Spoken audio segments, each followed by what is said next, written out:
नमस्कार, महारो राजस्थान में आप सभी का बहुत स्वागत है। मैं हूं आपके साथ माजिद अंसारी और बुलेटिन की शुरुआत करते हैं बड़ी खबर से। जी हां, बड़ी खबर यह है कि फिर लॉकडाउन की ओर बढ़ता जा रहा है जयपुर। मालवीय नगर कंटेनमेंट जोन घोषित हो चुका है। मालवीय नगर के बाद बजाज नगर में भी आदेश दिए गए हैं। बजाज नगर भी कंटेनमेंट जोन घोषित, हाई रिस्क जोन होने के चलते घोषित किया गया। दोनों इलाकों में 7 सितंबर तक सख्ती रहेगी। सुबह 7 बजे से शाम 7 बजे तक लागू रहेगा। चिन्हित क्षेत्र के लोग नहीं निकल पाएंगे घरों से बाहर। तो इस वक्त की बड़ी खबर आपको बता दें कि जयपुर एक बार फिर से यहां पर लॉकडाउन की ओर बढ़ता जा रहा है। मालवीय नगर कंटेनमेंट जोन घोषित हो चुका है और इसके बाद मालवीय नगर के बाद बजाज नगर में भी आदेश दिए गए हैं लॉकडाउन के। जी हां, आपको बता दें कि हाई रिस्क होने की वजह से इसे घोषित किया गया है लॉकडाउन यहां पर, और दोनों इलाकों में 7 सितंबर तक यहां पर सख्ती रहेगी। चिन्हित क्षेत्र के लोग ही यहां पर निकल नहीं पाएंगे घर से बाहर, और सुबह 7 बजे से शाम 7 बजे तक लॉकडाउन लागू रहेगा। और ज्यादा जानकारी के लिए सौरभ हमारे साथ जुड़ चुके हैं। सौरभ, एक बार फिर से लॉकडाउन की ओर बढ़ता दिख रहा है, क्या कुछ स्थिति नजर आ रही वहां पे?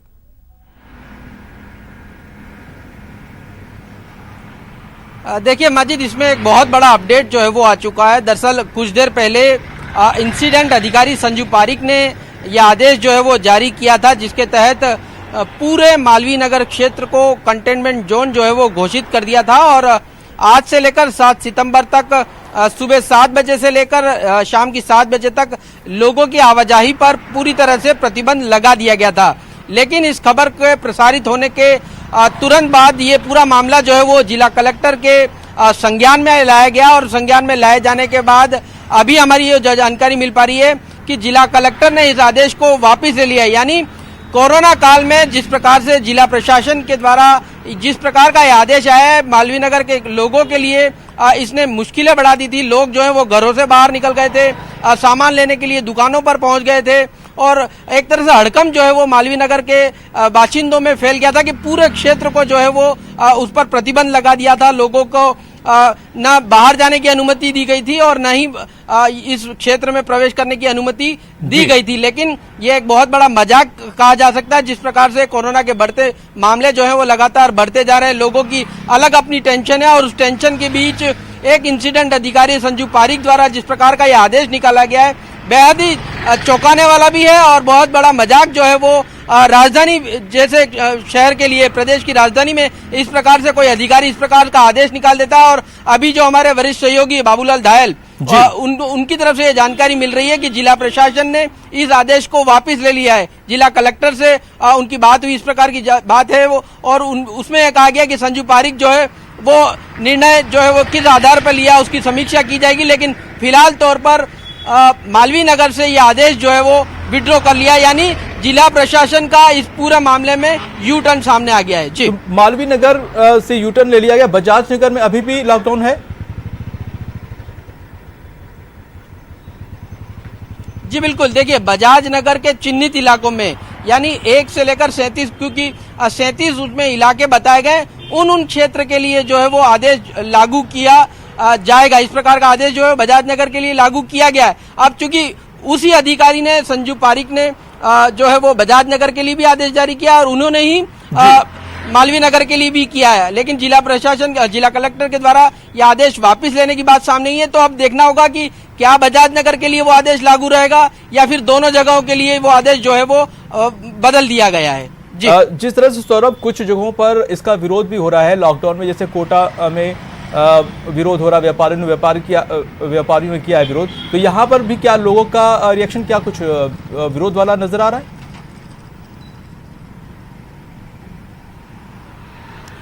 देखिए, आपको मैं बताऊं कि करीब 3 बजे के करीब ये आदेश जो है वो सामने आया था, और सामने आने के बाद ही जिस प्रकार से तमाम चैनल्स ने जो है वो इस पर लेकर खबर चलाई कि इस प्रकार का आदेश जो है वो जारी किया गया है, उसके तुरंत बाद मैं मालवीय नगर क्षेत्र में आया। ये थाना है, इसी थाने पर मैं चूंकि पुलिस को जो है वो इम्प्लीमेंट करना होता है ये आदेश, तो मैं इस थाने पर पहुंचा। लेकिन मेरे यहाँ पर पहुंचने के साथ ही बड़ी संख्या में लोग भी यहाँ पर पहुंचे, और उनकी ये चिंता थी कि क्या वाकई मालवीय नगर में पूरी तरह से प्रतिबंधित कर दिया गया है क्या? मालवीय नगर में इस प्रकार से लगातार मामले सामने आ रहे हैं, क्योंकि देखिए होता क्या है, लॉकडाउन के कारण दिक्कतें लोगों को इस प्रकार की आती है कि उनके राशन की दिक्कत होती है, कई सारा सामान जो है। सौरभ, आप नजर बना रहे हैं कि आगे भी हम अपडेट लेंगे। फिलहाल तमाम जानकारी के लिए बहुत शुक्रिया। और बढ़ते अगली खबर पर, अलवर पुलिस ने हनी ट्रैप गैंग का पर्दाफाश किया है। हनी ट्रैप में फंसाकर व्यापारी का अपहरण किया। पुलिस ने 24 घंटे में बंधक व्यापारी को मुक्त कराया है। व्यापारी के परिजनों से 3 लाख की फिरौती मांग रहे थे। हनी ट्रैप की घटना में जो है शामिल महिला सहित 2 लोगों को गिरफ्तार किया गया है। तो इस वक्त बड़ी खबर आपको बता दें कि अलवर पुलिस ने हनी ट्रैप गैंग का पर्दाफाश करते हुए 2 को गिरफ्तार किया गया है, जिसमें एक महिला भी शामिल है। हनी ट्रैप वाली जो घटना है, इसमें कल पुलिस को इत्तला मिली थी कि भाई एक फिरोजपुर जुर्का का कोई व्यक्ति है, उसको एलईबी थाना इलाके में बंधक बनाया हुआ है। इस पे डीएसटी और एसएचओ एनईबी मौके पे गए और जो व्यक्ति बंधक बनाया हुआ था उसको रेस्क्यू किया, उनको छुड़वाया था। और राजन शर्मा हमारे साथ जुड़ चुके हैं। राजन, 2 लोगों को गिरफ्तार किया, उनमें से एक महिला भी है। इस नेटवर्क में क्या कुछ और लोग के भी शामिल होने की आशंका है? जी, इस गैंग में अभी पुलिस ने 2 लोगों को गिरफ्तार किया है। दोनों दंपति है। महिला सुरेंद्र कौर जो खुद इस गैंग को ऑर्गेनाइज करती है, पूरी गैंग की सरगना अगर कहा जाए तो ये सुरेंद्र कौर उर्फ सीतो है। इन दोनों के खिलाफ पूर्व में भी इस तरीके के मामले दर्ज हैं। दोनों के मामले की एनईबी थाना पुलिस ने जांच की है और उनमें 2 मामले दर्ज पाए गए हैं।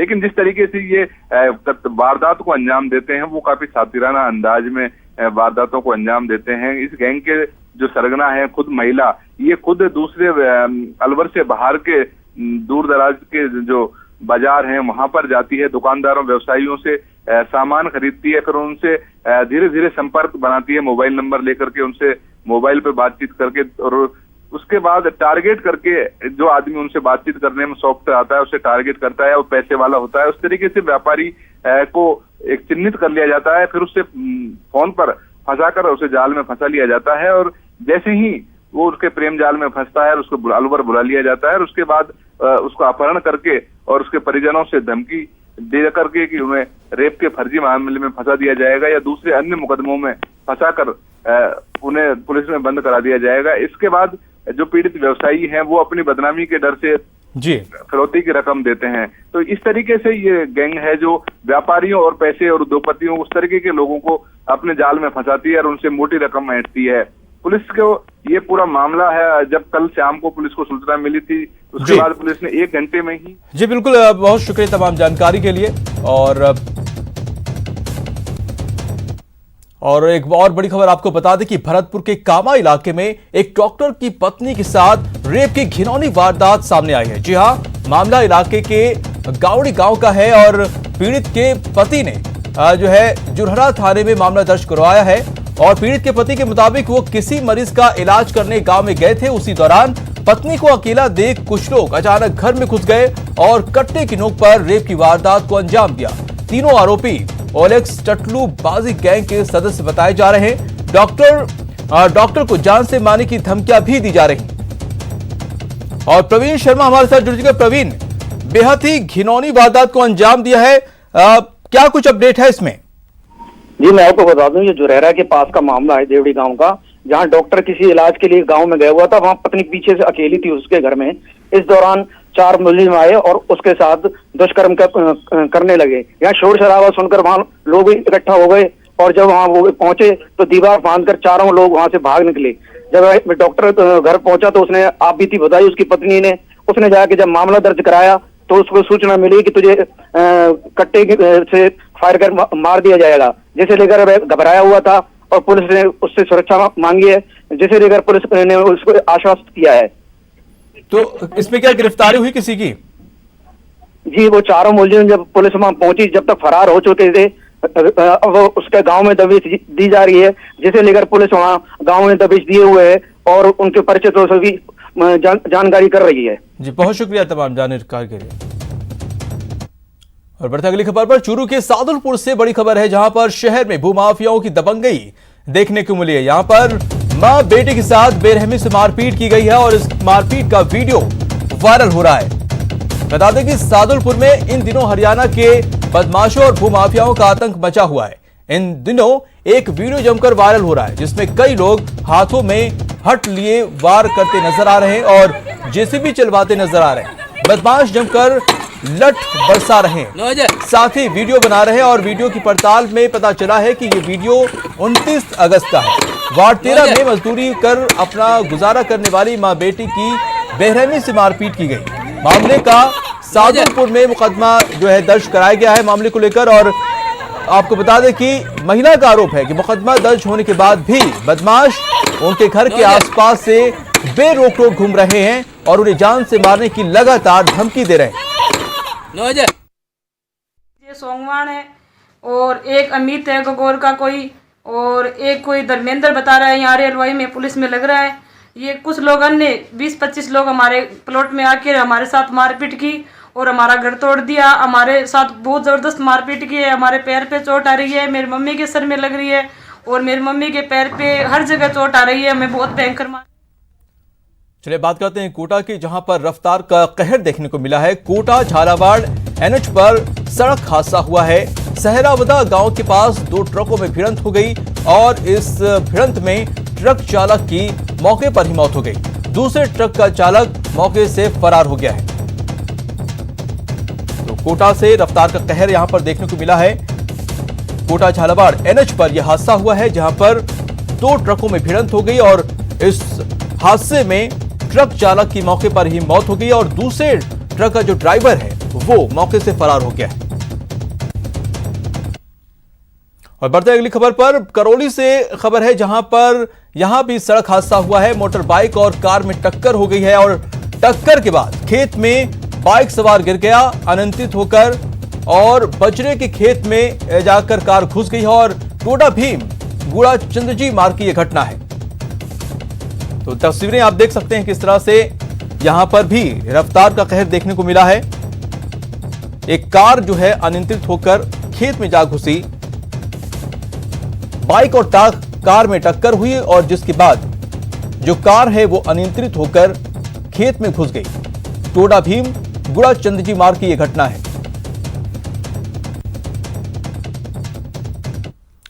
अलवर के बांसुर में बदमाशों का आतंक। बदमाशों ने थार जीप से शराब ठेके का जो है शटर तोड़ा और शटर में बाल बलबच्चा दुकान में मौजूद कर्मचारी। भागते समय बदमाशों की जीप पलट गई। पलटने के बाद जीप में आग लग गई। आग पर दमकल की गाड़ियों ने काबू पा लिया। पूरी वारदात सीसीटीवी कैमरे में कैद हो गई है। तो तस्वीरें आप देख सकते हैं किस तरह से यहां पर बाल जो है कर्मचारी बदमाशों ने थार जीप से शराब ठेके का जो शटर तोड़ा। घटना में बाल जो है कर्मचारी बच गया जो अंदर मौजूद था, लेकिन भागते समय जीप पलट गई और पलटने की वजह से इसमें आग लग गई। हालांकि आग को बुझा लिया गया दमकल की मदद से, लेकिन ये पूरी जो वारदात है वो सीसीटीवी कैमरे में कैद हो गई। आप देख सकते हैं तस्वीरों में।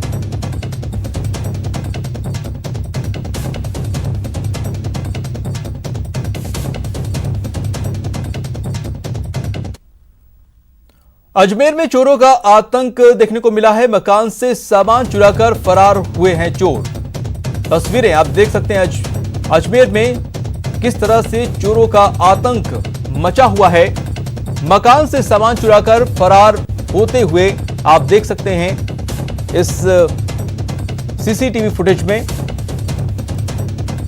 तस्वीरें चोरी की आप देख सकते हैं किस तरह से ताला तोड़ा गया, ताला तोड़कर चोरी की गई और मकान से सामान चुराकर ये चोर फरार हो जाते हैं। ये तस्वीर अजमेर की है जहां पर चोरी की वारदात को अंजाम दिया गया है और चोरी की जो पूरी वारदात है वो एक कैमरे में जो है कैद है। तस्वीरें आप देख सकते हैं किस तरह से जो ये चोर है चोरी की घटना को अंजाम दे रहा है। ताला भी देख सकते हैं टूटा हुआ, ताले को तोड़ते हुए भी आप देख सकते हैं तस्वीरों में। मकान से सामान चुराकर ये चोर फरार हो जाता है और पुलिस अब तक चोर का कोई सुराग नहीं लगा पाती।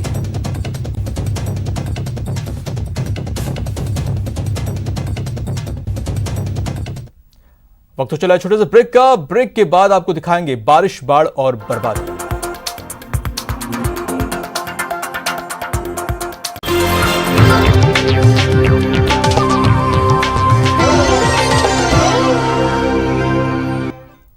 ब्रेक के बाद आपका स्वागत है। बात करते हैं माकन के मिशन मरुधरा की। जी हां, जयपुर में अजय माकन का मैराथन संवाद चल रहा है। मंत्रियों के साथ जारी है माकन का संवाद। मंत्रियों से चुनाव घोषणा पत्र पर फीडबैक ले रहे हैं। सभी मंत्री अपने अपने विभागों की रिपोर्ट पेश कर रहे हैं। बैठक में सभी मंत्री लिखित रिकॉर्ड लेकर आए हैं। शाम 5 बजे माकन प्रेस कॉन्फ्रेंस करेंगे। तो इस वक्त बता दें आपको कि अजय माकन जो है उनका मैराथन संवाद चल रहा है मंत्रियों के साथ। मंत्रियों ने चुनाव घोषणा पत्र पर फीडबैक लेकर आए हुए हैं, उनसे फीडबैक ले रहे हैं। अपने अपने विभागों की रिपोर्ट ये सभी मंत्री पेश कर रहे हैं। शाम 5 बजे प्रेस कॉन्फ्रेंस करेंगे अजय माकन। कोई नाराजगी नहीं। जो शिकायत इश्यूज आपके जो थे कमेटी वो तो खत्म हो गए। हाईकमान से बात होगी, उसके बाद में वो तो सारे खत्म हो गए। आप काफी अनुभवी है तो सुझाव भी दिए होंगे किस तरह मजबूत हो संगठन, किस तरह अपने अनुभव के आधार पर। नहीं, इतनी कोई लंबी बात हुई नहीं। ठीक है, पार्टी मजबूत हो, संगठन मजबूत हो, वापस 2023 का चुनाव हम जीते, इस बारे में चर्चा हुई। साथ में कौन थे? अकेले माकन साहब थे या और नेता भी थे साथ में? माकन साहब थे और कौन? माकन साहब से मिलने के लिए डोटासरा जी थे साथ में? माकन साहब। अच्छा, अकेले माकन साहब से बात हुई है। सुझाव तो गुप्त है, सुझाव को बताने योग्य थोड़ी है, लेकिन कुल मिलाकर हम लोगों ने अपने मंत्रिमंडल में जो चुनाव घोषणा पत्र में अब तक जो प्रोग्रेस की है, जलदाय विभाग की, हमारे ऊर्जा विभाग की और कला साहित्य और संस्कृति विभाग की, उसकी प्रोग्रेस बता के आए। और संगठन को लेकर भी कोई सुझाव दिए होंगे? कुछ संगठन कैसे मजबूत हो उसके बारे में सुझाव दिए। क्या है, आज दोपहर में 3 बजे कोई इम्पोर्टेंट मीटिंग थी, इसलिए रिक्वेस्ट करके पहले ले लिया। मैं उस कैटेगरी में तो आता हूँ ना, लीडर ऑफ अपोजिशन और पूर्व अध्यक्ष में भी आता हूँ। वही पीसीसी के बाहर सेवा दल कार्यकर्ताओं का जमावड़ा लगा। सेवा दल कार्यकर्ताओं ने सोशल डिस्टेंसिंग के धज्जियां उड़ाई। पीसीसी के बाहर खड़े होकर नारेबाजी कर रहे हैं। कोरोना काल में इस तरह का जमावड़ा काफी घातक है। तो बड़ी खबर इस वक्त बता दें कि पीसीसी के बाहर सेवा दल कार्यकर्ता का जो जमावड़ा लगा हुआ है, सोशल डिस्टेंसिंग की यहां पर धज्जियां उड़ती हुई नजर आई। पीसीसी के बाहर खड़े होकर ये तमाम जो सेवा दल के कार्यकर्ता हैं नारेबाजी करते हुए नजर आए। और इस तरह से जो जमावड़ा है काफी कोरोना काल में घातक साबित हो सकता है।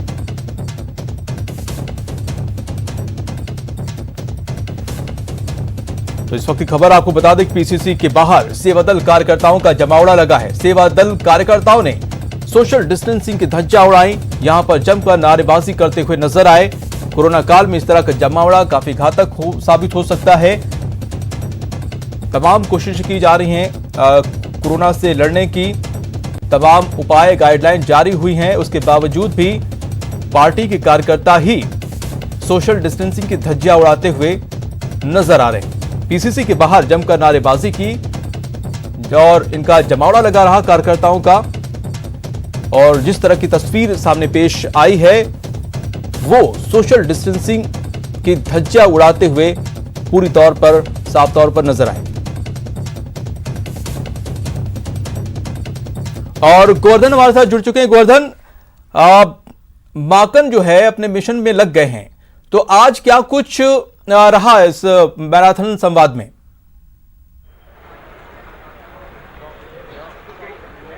देखिए, अजय माकन ने पहले राउंड में जो कांग्रेस के वरिष्ठ नेता हैं, जिनमें पूर्व प्रदेश अध्यक्ष, एआईसीसी के पदाधिकारी, पूर्व नेता प्रतिपक्ष, जो सीनियर नेता हैं, उन सबसे करीब 20 के करीब वरिष्ठ नेता हैं, जिनसे 1-to-1 संवाद किया और उसमें सत्ता संगठन को लेकर के फीडबैक लिया गया है। नेताओं से ज्यादातर से यही पूछा गया है कि आगे कांग्रेस में गड़बड़ियां नहीं हो और पार्टी में जनता के मन में ठीक छवि जाए, इसके लिए क्या किया जाना चाहिए।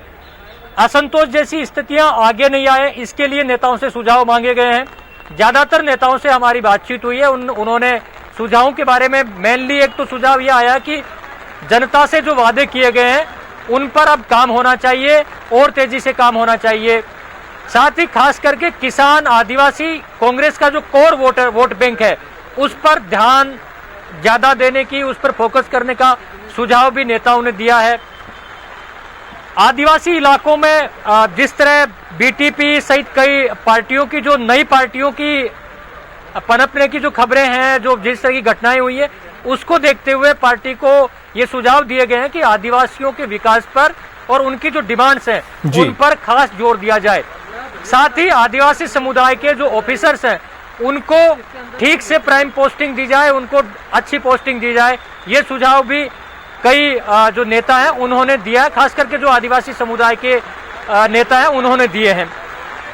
मंत्रियों से अजय माकन ने लिखित रिपोर्ट कार्ड मांगा है, ये इंपॉर्टेंट चीज है। कई मंत्री लिखित रिपोर्ट लेके गए भी थे, लेकिन आज अजय माकन ने मंत्रियों से भी अभी फीडबैक लिया है और उस फीडबैक में मंत्रियों से कहा गया है कि वो प्रेस्क्राइब फॉर्मेट में लिखित में अपने विभाग का जो अब तक का कामकाज है जी, कितने घोषणाएं जो घोषणा पत्र में है वो पूरी की गई है और आगे विभाग की क्या कार्य योजना है और कार्यकर्ताओं के कितने काम किए, ये तमाम जो विभाग की रिपोर्ट है वो कल तक सारे मंत्रियों को, प्रभारी को लिखित में देनी होगी।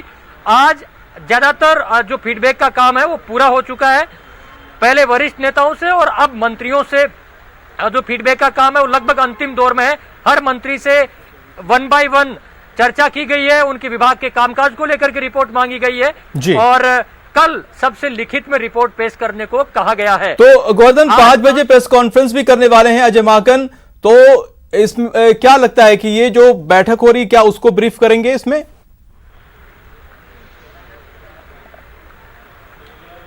देखिए, जो सुझाव मेनली आए हैं उन पर किस तरह से आगे बढ़ा जाएगा। पार्टी सत्ता और संगठन में तालमेल का इश्यू है, आगे पार्टी संगठन में ब्लॉक से लेकर जिला और प्रदेश में नियुक्तियां होनी है। गोवर्धन, आप नजर बना रखिए, आगे अपडेट लेंगे। तमाम जानकारी के लिए बहुत शुक्रिया आपका। और बढ़ते अगली खबर पर, सरकार के खिलाफ बीजेपी का हल्ला बोल। बिजली के मुद्दे पर बीजेपी प्रदर्शन कर रही है। 4 महीने की बिजली बिल माफी की मांग है, बढ़ी हुई बिजली दरें वापस लेने की मांग कर रहे हैं, फ्यूल सरचार्ज और फिक्स चार्ज वापस लेने की मांग की गई है।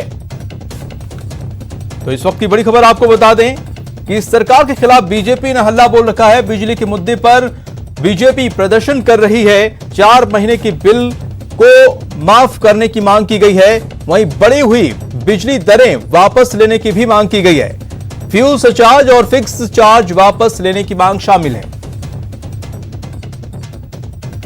तो प्रदर्शन को लेकर बीजेपी प्रदेश अध्यक्ष सतीश पूनिया ने से बात की संवाददाता सुधीर शर्मा ने। हम मानपुरा माचेड़ी में हमारे साथ भाजपा प्रदेश अध्यक्ष सतीश पूनिया हैं, उनसे बात करेंगे। आखिर बिजली के बिल माफ क्यों हो, ये बड़ा सवाल है। कोरोना काल अलग बात है, लेकिन बिजली के बिल क्यों माफ हो, क्योंकि बिजली कंपनियां पहले से ही घाटे में चल रही है। मुझे लग रहा है कि इस समय खास तौर पर कोरोना तो एक पक्ष है ही, लेकिन फरवरी में 12% जब दाम बढ़ाए और एक बड़ी मांग किसानों की है, आज इसकी चर्चा हुई कि पिछली सरकार 833 रुपए का बिलों पर अनुदान देती थी, लगभग 10,000 रुपए प्रति वर्ष। वो अनुदान पिछले 20 महीनों से बंद है, एक बड़ी मांग है। दूसरा, लगातार जिस तरीके से आम उपभोक्ताओं पर जो 12% का व्यय हुआ, ज्यादा हुआ, उसकी वजह से 1400 करोड़ का नुकसान सीधे सीधे भार ये कंज्यूमर्स पर पड़ा था। छोटे दुकान। और अब आपको दिखाते हैं बीजेपी के हल्ला बोल की 3 अलग अलग जिलों की तस्वीर, जहां बीजेपी बिलों के खिलाफ पार्टी लगातार प्रदर्शन कर रही है। तो तस्वीर आप देख सकते हैं अलग अलग जगहों की बीजेपी के प्रदर्शन की। श्रीगंगानगर की तस्वीरें देख रहे हैं, अलवर की तस्वीरें देख रहे हैं। तो ये अलग अलग शहरों की तस्वीरें हैं जहां पर बीजेपी पूरी तरह से सरकार के खिलाफ हल्ला बोल रखी है। बिजली बिल की माफी को लेकर 4 महीने की बिजली बिल माफी चाहते हैं, बिजली की बिल माफ करना चाहते हैं और इसको लेकर प्रदेश भर में बीजेपी प्रदर्शन कर रही है।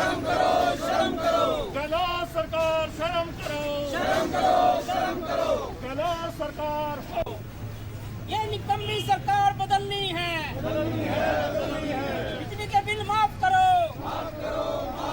4 माह का बिजली के बिल माफ करो। और अब आपको आसमानी आफत की 10 तस्वीरें दिखाते हैं। तो ये तस्वीरें हैं